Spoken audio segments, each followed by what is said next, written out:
Malaysia Kuala Lumpur சிட்டியிலிருந்து 35 kilometre டிஸ்டன்ஸில் 7 நீர்வீழ்ச்சிகளை கொண்ட கஞ்சின் ஃபால்ஸ்னு ஒரு ஹிடன் ஸ்பாட்டுக்கு போயிருந்தோம்.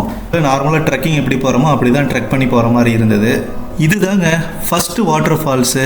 நாம் ட்ரெக் பண்ண ஆரம்பித்த கொஞ்சம் தூரத்துலேயே இந்த ஃபஸ்ட்டு வாட்டர் ஃபால்ஸை நம்ம பார்த்துட முடியும்.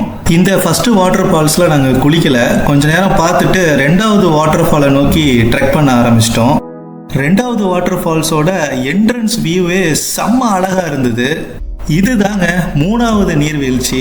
இந்த வாட்டர் ஃபாலுக்கு முன்னாடி இடுப்புயரத்துக்கு குளிக்கிற மாதிரியான ஸ்விம்மிங் பூல் இருக்கும். மலைப்பகுதியிலிருந்து வர நேச்சுரல் வாட்டருங்கிறதுனால தண்ணி நல்ல கிறிஸ்டல் கிளியராக ஐஸ் கட்டி மாதிரி இருந்தது. 4வது 5வது 7வது நீர்வீழ்ச்சி செல்றதுக்கு ஃபாரஸ்ட் டிபார்ட்மெண்ட்டில் இங்கே அனுமதி கிடையாதான்.